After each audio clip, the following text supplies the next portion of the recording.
Hi, I'm Grace from Vermont. Before I continue, hit the like and subscribe button. If you do, you'll meet the love of your life while on vacation near a pool. My parents were billionaires, so I got whatever I wanted growing up. Dad was the head of a huge fashion company that my mom helped him run. Dad was ruthless in the boardroom, like an ancient warrior. But when it came to me and my mom, he was a total pushover. He gave us everything we could ever want. Just one island? Anything for my girls. I'd give you the moon if you asked for it. Even though my life was practically perfect, I had a bad stutter, which made me a laughing stock at school. Wow, that's a pretty skirt. Where did you get it from? Shouldn't it? It's cool. I'll just check some stores. It was awkward, and my parents took me to the best doctors, tried speech therapy, medication, and even hypnotism, but nothing helped. I started to lose confidence, but my parents were always supportive and inspired me to accept myself, just as I am. It doesn't matter if it takes you 1 try or 100. Never stop speaking your mind. Your voice is just as important as anyone else's. As I grew older, I became more comfortable with my condition and even made friends at school. But my favorite thing in the world was being the princess of my house. Life was good, till I turned 13 and everything changed. My parents told me they were adopting from the orphanage, but it wasn't just one girl, but 5. I wasn't as thrilled as they were, but I didn't show it to my parents. Besides, it could be fun to have so many sisters. So I got on board. The day they were supposed to come home, I decked up the whole place and must have tried 100 dresses before finding the perfect one. I wanted to make a good impression. The oldest one, Olivia, was my age, and from the looks of it, she loved fashion just as much as I did. I'm Grace. Pleased to meet you. Olivia was so busy sizing up my outfit, I don't think she even heard me. I like your dress, but the ribbons are so tacky. And what's with those shoes? You know what? You look so cute with braids in this outfit, even though it's a little, weird. I think she looks nice. Ignore Olivia. She's just jealous. It was clear from the beginning that Olivia had an issue with me for some odd reason, but at least the other 4 were gentle. Margot and Beatrice didn't care about fashion, but they were easy to talk to. We became friends in no time, gossiping about boys and school, and fighting over the best spot by the pool. Harper and Quinn were younger and stuck to themselves. Harper was obsessed with insects and was always collecting ladybugs and other creepy crawlies.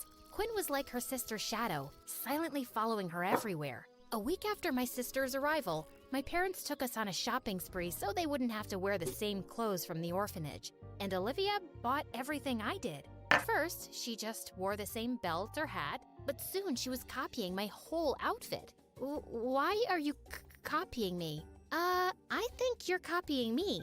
But it's cool. I know I have a great eye for fashion, so it's a compliment. Oh my god, the new Gucci bag! I didn't care if Olivia wanted to dress like me. It just bugged me that she was lying about it. So one day, I pretended I was gonna wear the ugliest outfit, but then I changed at the last second. Olivia showed up to breakfast looking like a clown. Wow, Olivia, you look so good. Yeah, right? I saw Gummy Hadid wearing this. You mean Gigi? And I don't think that she would ever wear something this funny. The only thing funny here is the way you talk. Olivia, apologize this minute. Why? It's just harmless jokes between sisters, Dad. Whatever. Sorry, Grace. Please don't cry now. After that day, Olivia stopped copying my outfits, but we just couldn't see eye to eye. I tried to be friendly, but she was just a mean witch. So after a while, I stopped being nice and just ignored her. While Olivia was a pain in my butt at home, in school, I had Pearl. She was the head cheerleader and a total bully. One day, my sisters and I were eating in the food court at the mall when Pearl swooped in like a vulture. How are you doing, Grace? Just leave me alone. What? I didn't quite catch that. Were you trying to say something? Zip it, moron. Don't you have something else to do? Like bore people with your dumb cheerleading moves? Oh, but I'm getting bored. And you're so entertaining. Did I do that right? That was perfect. Before I could say anything, Harper pulled out a jar of ladybugs from her backpack and dumped them on Pearl's hair. What have you done, you moron? Pearl screamed and ran off. Instead of staying with us, Olivia took off to help her. Thanks for sticking up for me, you guys. Of course, we sisters need to have each other's backs. I just wish Olivia wasn't such a blind duck. Oh, she'll come around. Only she didn't. She started getting weird around me. And then one day, something unbelievable happened. Pearl turned into Olivia's evil minion. She followed her around like a shadow. If Olivia made a dumb joke, Pearl laughed. If Olivia wanted a cookie, Pearl brought her one. Pearl would have helped Olivia make a monster in a lab if she asked. This was so weird and fishy.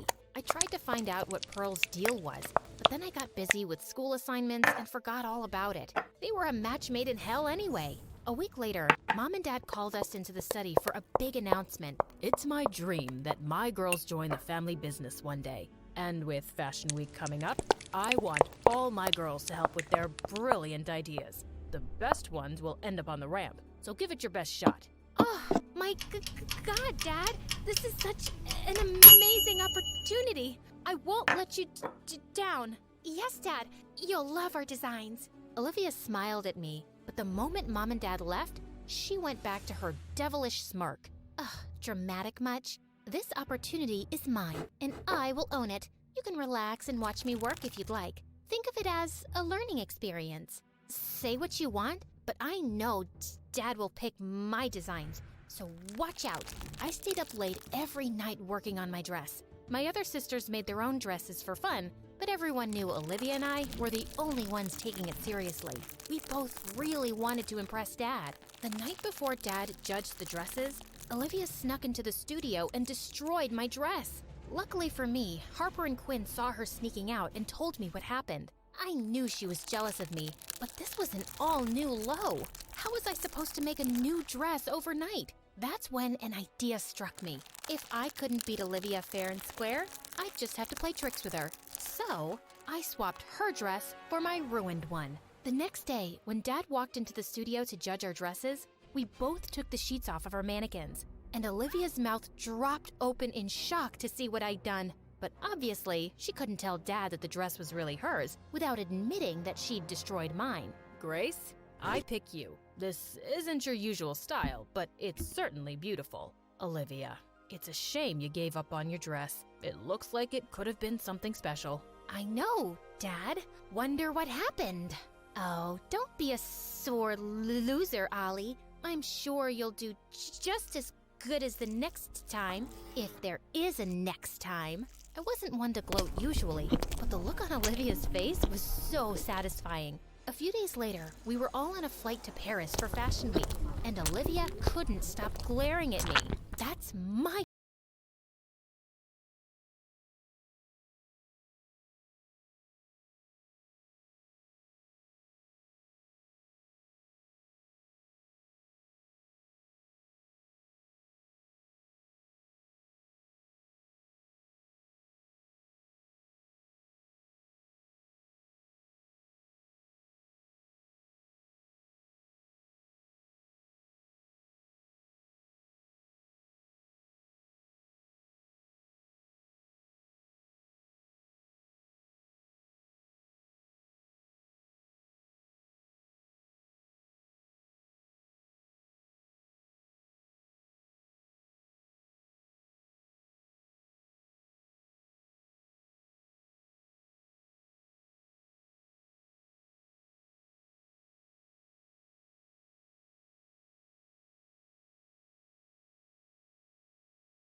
dress that's about to go down the runway. You shouldn't steal credit, and you shouldn't sabotage people.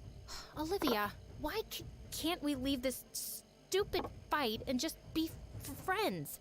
Friends? With you? No thank you. And I know you hate me, so please stop pretending. I don't. I just... Stop talking. You're giving me a headache. Olivia then got up, and for the rest of Fashion Week, she totally ignored me. Pin that hem. Olivia, hand me that hat. Olivia! What? Can't you see I'm on the phone? Can you help? Who are you even talking to? Ugh, just leave me alone. This girl was so weird. Even when we got back, she wouldn't talk to me, not even rudely. She'd either stay in her room or hang out with Pearl. And worse was that she'd started inviting Pearl to our place, which really annoyed me. Oops, I got to that first. Ugh. After a successful show at Fashion Week, Dad started getting a lot of orders. He worked for months on a new line, and all the designs were kept under lock and key in his studio, and nobody was allowed inside. But in less than 2 weeks before his runway show, someone leaked pictures of the new collection all over the internet. The tabloids went wild guessing who it could be. I can't believe someone would do this. All my hard work is gone. Nobody has access to my study except you girls. If anyone knows something, tell me now. I took a quick look at everyone, and all of us were equally shocked. Fine. If that's what you want, you're all grounded with no phone privilege or allowance. But we didn't do anything. That's not fair. But Dad simply frowned and left. We all know you did it, Olivia. Just admit it. It wasn't me. I would never do that to Dad. Relax, guys. This is not the time to turn on each other. Dad didn't talk to us for days, and it really hurt me to watch all my sisters so sad and depressed. But Olivia looked extra worried. She would stay in her room, refusing to talk to anyone. One day, I was taking an evening stroll in the garden when I noticed Olivia slipping out of the house, and she looked really anxious. I wanted to stop her, but then I decided to follow her, and she stopped in front of Pearl's house. What do you want now? I know you're the one who stole my keycard and then stole Dad's designs and leaked them, Pearl. I should have never taken you into the study that day. Yeah, that was kinda dumb.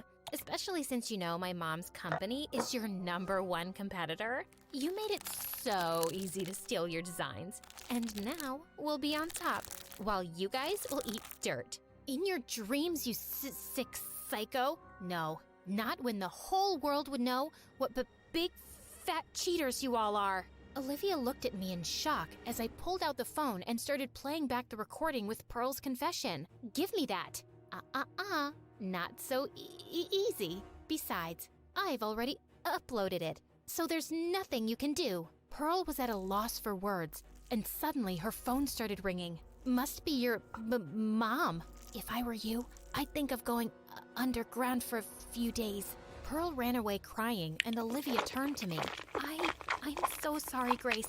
I should have been smarter. You should have. But right now, we need to figure out how to help Dad. We don't have much time before the show. So are you with me? Yes, of course I am. My sisters and I locked ourselves in the mansion for a week straight, staying up late every night, altering his designs. Harper and Quinn did all the sketching, and Marco and Beatrice gathered all the fabrics and accessories Dad would need. Then Olivia and I helped Dad put everything together. When the day of the fashion show arrived, we were ready. The paparazzi and critics were waiting for the curtains to rise, expecting the show to be a disaster with all the leaked designs. But when the curtain rose and the spotlights came on, the entire audience gasped. The new designs were even more beautiful, and the show was a massive success. And Dad was super proud. You set aside your differences, and you worked hard. You pulled together as a family. I'm so proud of all of you. It was Grace. She's the one who brought us together on this. Team effort. That's what sisters are for. Olivia and I smiled at each other as the rest of my sisters hugged me. I just knew everything would always be fine, as long as we stuck together.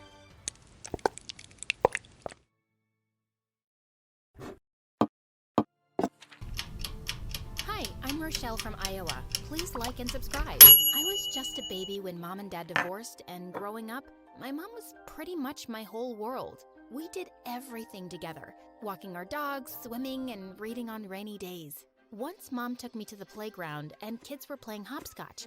I wanted to join them, but I didn't know how. So I started crying until Mom picked me up and started jumping and playing. Some kids laughed, some stared, and some begged their moms to hold them.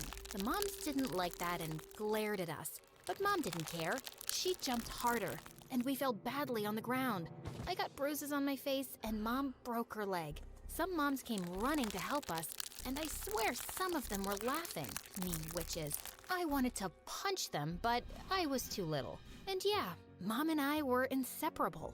And as a kid, I was really shy and had a hard time making friends. I would just sit on the sidelines watching other children play. But whenever someone tried to talk to me, I'd just freeze.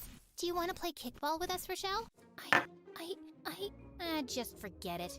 I did well in school, but every year I got a little more lonely. By the time I was 8, everyone treated me like I was invisible. Some teachers didn't even know my name. Once our math teacher was absent, so the other class's teacher came to fill in her place for the day. She was old and grumpy, and she smelled like Home Depot. When she saw me, she said, "Oh my God, did someone bring their sister to school again? For the 1000th time, don't bring your relatives to school they don't attend. This is not a BTS concert. Give me your mom's number. I'm calling her to pick you up right now." I swear I don't get paid enough to do this. But I'm the school... Excuse me? Then some of my classmates interfered and told her that I attended this school. She wasn't convinced until I swore on my grandma's grave. And then she checked the class list and left me alone. Duh, I'd been going to the same school since kindergarten. The only people who knew I existed were the mean kids who loved to pick on me. I never understood why, but I guess it was because I was an easy target and wouldn't fight them back. They'd be stealing my lunch, calling me a ghost and whatnot. I don't understand what I did wrong. They're always giggling when they see me. Is it my hair? Mom, do I smell? Wait, is it my big nose? No, duckling, you are perfect. Sometimes kids are just mean. Don't give up, though. In time, they'll see the real you. This went on for 5 years, but when I turned 13, I swore it would end. I needed to find a way to make friends and get the other kids to leave me alone. If they didn't like who I was, I'd just have to change. I talked my mom into taking me on a shopping spree. I changed my whole style. New shoes, a new jacket, even clip-on earrings because I didn't have my ears pierced. My mom wouldn't let me dye my hair, so I got a new haircut instead. But when I went to school the next day, well, you could say the outcome was disappointing. Ew, who are you supposed to be? Who, me? This is just how I dress. Well, stop it. You look like a weirdo. And just like that, my confidence was shattered. Julie, the most popular girl in my school, hated how I looked.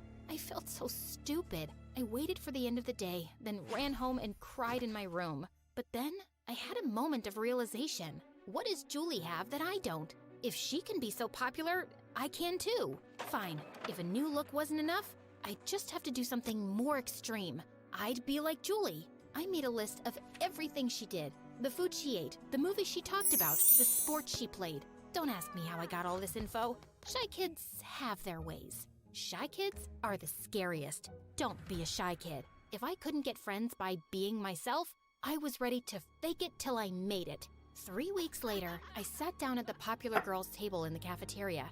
Everyone stared at me. I was panicking. Julie loved volleyball. I wanted to talk about it to win her over. Volleyball.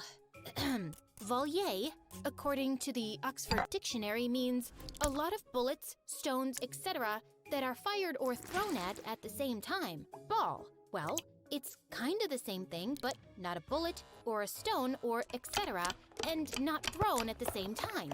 Everyone at the table was looking at me like I had 2 heads. Someone get this freak away from me? Okay, I needed a new plan. So I spent the whole summer planning, and after much thinking, I knew what I had to do. I would pretend to have spent the summer in Italy. I even practiced an Italian accent. No one else from my school had ever been to Italy. They would have to think I was cool. On the first day back from summer break, the homeroom teacher called on me, and I knew this was my chance to show off my new accent. I'm here. Since when do you talk like that? Oh, this? I spent the summer in Italy. Julie burst out laughing behind me. No, you didn't, you little liar. Brittany saw you in the library. You're lying about going on vacation. Oh yeah, that's a new one. Thank God you didn't work in a zoo during the summer break. Imagine how you'd be talking now. Who lies about going on vacation? Someone whose mom died. I couldn't believe I said it, but it was too late to take it back. Julie stopped laughing, and everyone got quiet. The teacher was busy at his desk and didn't notice. Wow, I'm sorry, Rochelle. Sam was comforting me? I didn't remember the last time she'd even spoken to me. Yeah, I'm sorry too. I didn't know. Do you want to, sit with me at lunch or something? Sure, I guess that'd be okay. I didn't know why I said that. I just panicked. But suddenly, I had a spot at the popular girls' table. Kids who had always bullied me were now fighting over who got to buy me lunch. I'd gone from being the most hated girl in my school to being the most loved one overnight. everyone was sympathizing with me and wanted me to feel better. Not wanting to lose all the attention, Julie took me under her wing and started acting like a big sister to me. We hung out between classes and she even walked me home after school. So, like, who's taking care of you now that your mom's, gone? My aunt is looking after me for now. I'll probably have to move in with her later. Her house is even bigger than my mom's, and she has a pool. Not that I'm okay enough to swim and have fun.